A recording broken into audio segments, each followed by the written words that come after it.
दिल्ली के रामलीला मैदान में जमीयत उलेमाए हिंद के अधिवेशन में मंच पर बवाल हो गया।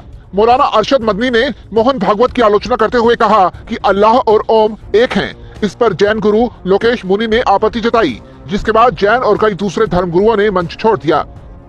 इस मुल्क की तारीख ये है कि अल्लाह ने, ओम ने इसी धरती के ऊपर मनु को उतारा है। मनु यानी आदम को उतारा है। उनकी बीवी हम हव्वा कहते हैं, वो हमवती कहते हैं, उसको उतारा है। हम उसी के वही हमारे पूर्वज हैं, सबके पूर्वज हैं, नबियों के पूर्वज हैं, रसूलों के पूर्वज हैं, हिंदुओं के पूर्वज हैं, मुसलमानों के पूर्वज हैं, ईसाइयों के, सारी दुनिया के हमने उनके कदमों के ऊपर सर रखा हुआ है। जमीयत उलेमाए हिंद के 34वें अधिवेशन में मौलाना अरशद मदनी ने कहा कि आरएसएस प्रमुख मोहन भागवत का बयान गलत था। अल्लाह और ओम एक हैं। मदनी ने कहा कि हम सबसे पहले इसी देश में पैदा हुए और इसलिए घर वापसी और सारे मुसलमान भी हिंदू हैं। ये बयान जाहिल जैसा है। मदनी के बयान पर जैन गुरु लोकेश मुनि ने स्टेज पर खड़े होकर विरोध जताया और कहा कि जोड़ने वाले कार्यक्रम में आपत्तिजनक बातें क्यों? ये जितनी कहानी सुनाई है अल्लाह मन्नू ये वो, उससे 4 गुना कहानी मैं सुना सकता हूँ। मैं मदनी साहब, आप मेरे पिता तुल्य हैं, मैं आपको दावत देता हूँ शास्त्रार्थ के लिए। आप दिल्ली आइए, आप मुझे सहारनपुर बुलाएंगे, मैं सहारनपुर आऊंगा और आपको निवेदन करता हूँ, जैन धर्म के 24वें तीर्थंकर भगवान महावीर हुए और उससे पहले भगवान पार्श्व 23वें थे।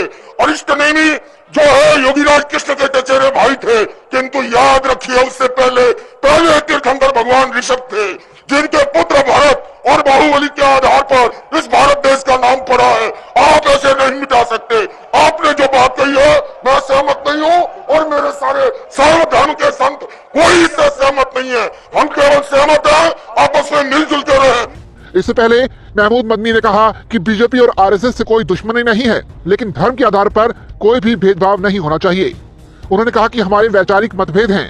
आरएसएस के संस्थापक की किताब बंच ऑफ थॉट्स को लेकर कई समस्याएं हैं, लेकिन वर्तमान आरएसएस प्रमुख के हालिया बयानों को भी नजरअंदाज नहीं किया जाना चाहिए। उन्होंने कहा कि हम मतभेदों को खत्म करने के लिए आरएसएस प्रमुख और उनके नेताओं का स्वागत करते हैं।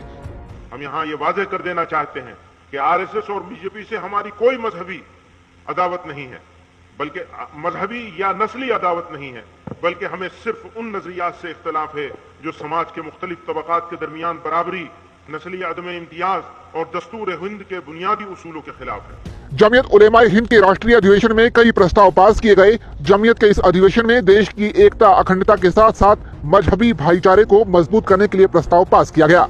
वहीं यूनिफॉर्म सिविल कोड और हेट कैंपेन के खिलाफ भी बातें कही गई।